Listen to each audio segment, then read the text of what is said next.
if you understand that that one incredible, unique element, uranium, and particularly the isotope, uranium-235, is the absolute blood of all of nuclear activities. That all weapons in all arsenals ultimately are derived from uranium. And every attempt, every rationalization to separate the peaceful so-called nuclear fuel cycle, which is not a cycle incidentally, it's a violation of a cycle. Every attempt to separate the civil from the military has failed. The link is real. The link goes on all the time. And what's unique about our country, which is so relevant to us as Canadian citizens who have an ethic of the future, is that Canada has become the major exporter of uranium in the world, currently exporting some 31+% in the free world.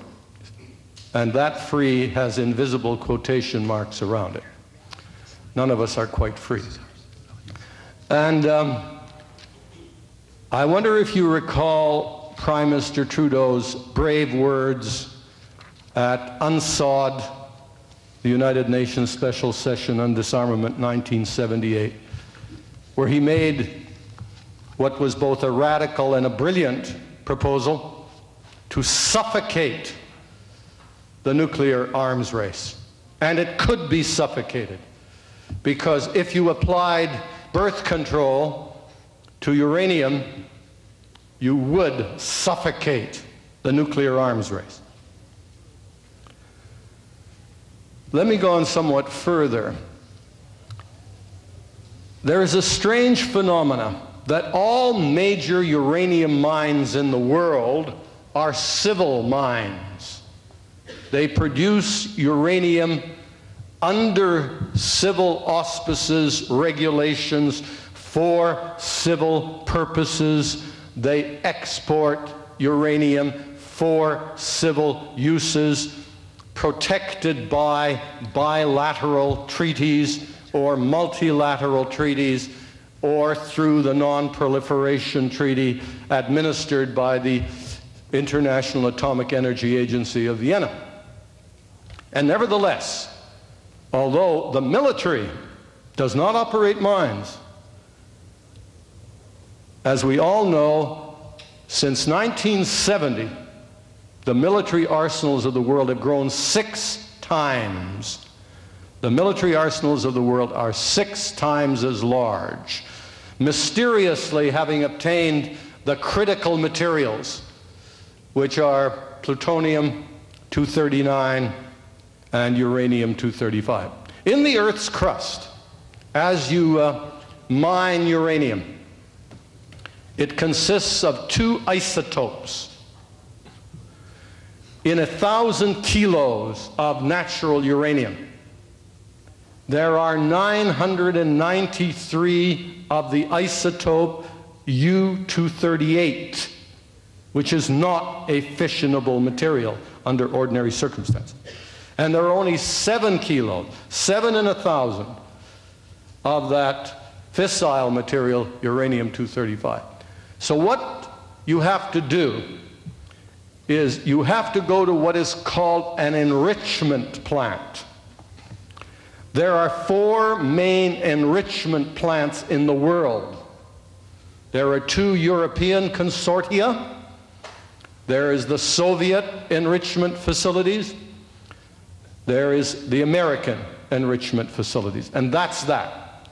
So all uranium, whether it is for the civil nuclear power reactor, where it has to be enriched to roughly 3% of the 235 component, or for bomb purposes where it has to be enriched 90% plus, all pass through enrichment facilities. So Canadian uranium goes down to Paducah, Kentucky, for example, to the huge enrichment facility. And here a curious phenomena takes place. It is called fungibility. I love the word. Fudgibility is a better word. But what they do is they bulk uranium from various sources to achieve a feedstock level commensurate with the size of the plant so it can operate efficiently. So Canadian uranium would be bulked with domestic uranium in the United States, with Australian uranium, and so on. And then out comes these two streams. One stream is the enriched uranium. The other stream is depleted uranium. This is the key I'd like to focus on temporarily. Depleted uranium, which is mainly 238, is not safeguarded. We don't demand its return. We have a nuclear cooperation treaty with the United States, which has a tragic flaw, because that uranium-238, depleted uranium, goes into several weapons processes. It becomes target rods in Savannah and Hanford, which are bombarded with neutrons and manufacture plutonium. So our Canadian uranium-238, depleted uranium, is used in the manufacture of plutonium. Plutonium is used to make atomic weapons and triggers for thermonuclear weapons. Strangely, not only do we do this with Britain and France, because they too apply the principle of fungibility, but we've discovered that outside Riga, in the outskirts of that city in Latvia, there is a very large Soviet enrichment facility. And several Western European countries who purchase Canadian uranium for enrichment for civil reactors, enriched to roughly 3%, do it in the Soviet Union, outside Riga, because they are competitive in price with the two Western European consortia. And they, too, keep the depleted uranium. The depleted uranium is manufactured as a casing around a thermonuclear weapon, because in a thermonuclear explosion at some 10 million degrees Celsius, that is fissioned. And not only all the metal parts of a thermonuclear bomb uses the 238 as a material of construction, all under the immense neutron flux, approximately end up by doubling the yield. So a thermonuclear weapon that's designated as 1 megaton gets 500 kilotons of power from the depleted uranium, which is not safeguarded. We can therefore say with confidence that there is a little Canadian uranium, or a lot in some cases, in every thermonuclear weapon and in many of the atomic weapons of the US arsenal, of the French arsenal, of the British arsenal, and surprisingly, of the Soviet arsenal. This is tragic because it would be possible, we've investigated this. We've gone to the enrichment facilities and we've said, what if a major supplier like Canada, where incidentally Saskatchewan, which is to uranium what the Persian Gulf is to oil, it's simply incredible. The Cigar Lake property is the most astounding geological structure in the world. It's called an elephant in geological jargon. It's a cubic mile of uranium ore 70 times as rich as the richest uranium body elsewhere in the world.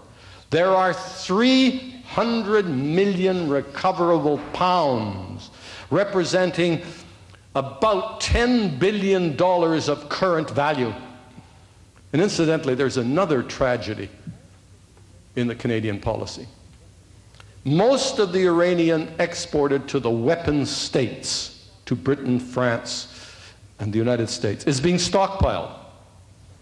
We are now selling that uranium at depressed world prices in the expectation by all these countries that at some point in the future, this planet of ours may have no choice but to go nuclear. We pray that that never happens. But we have to face up to the fact that that could happen. It could happen when we are faced with basic survival in this world and we've reduced the alternatives, or the renewables don't turn out to be as productive as we thought.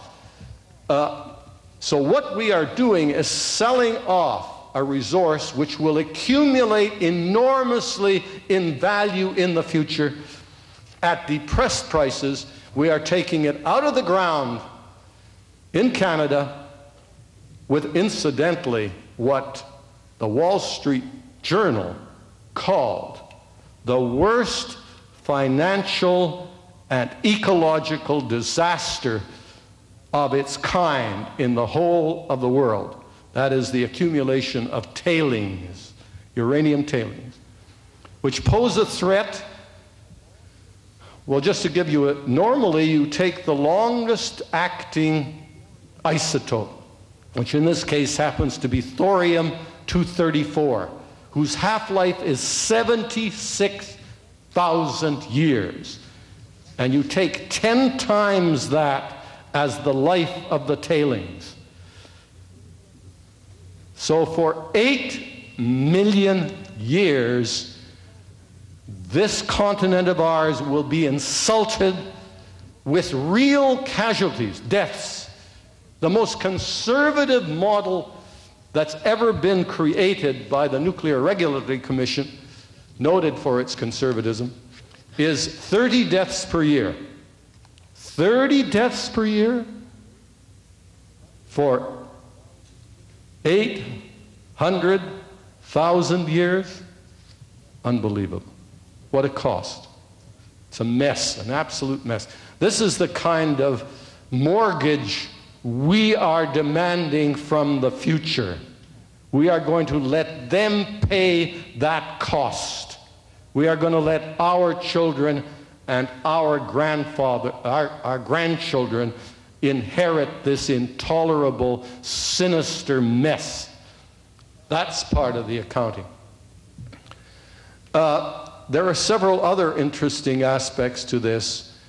One is that Canada could get around, we've discovered Canada can get around the problem of using depleted uranium for weapons by demanding segregation, by demanding that our uranium be segregated in the enrichment facilities and that the depleted uranium be returned to us, that the Soviets return it to us, that the British and the French and the Americans return it to us. That at least would make sure that we overcame the problem of their using it in the military.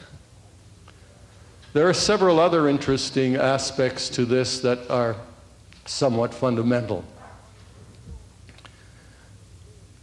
The financial game, there is a jurisdictional game, incidentally, in which the various jurisdictions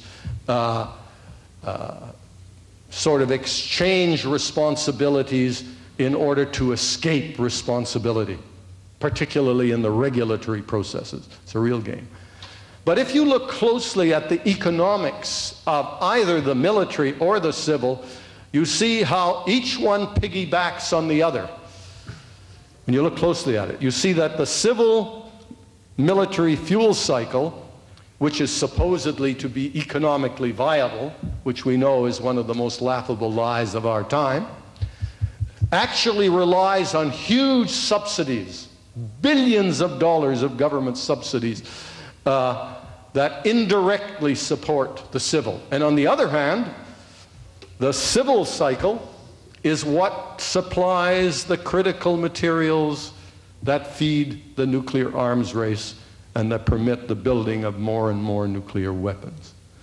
It is a real tragedy, and it's an inescapable. It's as though the nuclear coin is a coin with two faces, and you can't separate the two faces, or it would cease to have its identity as the nuclear coin. The civil and the military are two inseparable faces of the nuclear coin. At the same time, there is still another, what I consider really sinister process evolving. And that is that the high-level wastes from the nuclear fuel cycle, the spent fuel, when the rods have ceased to be able to produce useful energy, those are thought of, and this is an exact phrase by Bennett Lewis, the father of can-do, who once called them plutonium mines.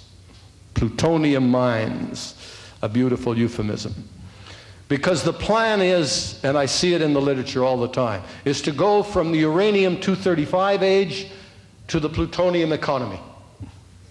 Because you have this huge secondary source, and some countries like Japan are fueling their civil nuclear power reactors with, I think, the most dangerous element in the world. And you know there's a law, I call it Knelman's law with all my ego, that as traffic increases, accidents become inevitable. And as traffic in plutonium increases, we will have hijackings, we will have transportation accidents. Plutonium is now more expensive, commands a higher price on the black market than heroin. And moving into the plutonium economy is truly a fearful prospect. Apparently, I've just given you the introduction to my talk, and I've been advised that my time is waning rapidly, and so I will just sort of summarize. I wish I'd been able to do, and it's what I had planned to do. I had planned to go through let me tell you what I planned to do, and then not being able to do it, nevertheless, I will describe it to you. I planned to, and I had diagrams showing, beginning with uranium in the earth, showing the cycles, showing how the fuel cycle was able to get into the military, where it ended up making bombs.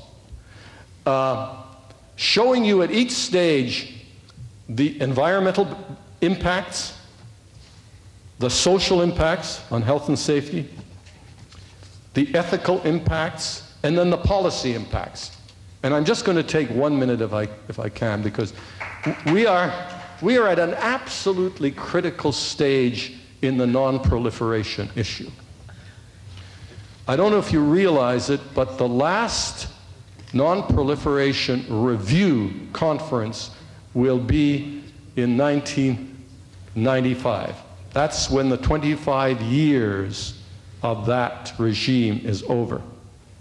Meanwhile, for the first time, the 1963 Partial Test Ban Treaty, last March, through Article 2, Article 2 is the amending article, was able to get the requisite votes of 33% of the 112 members to call for a conference to move from a partial test ban to a comprehensive test ban.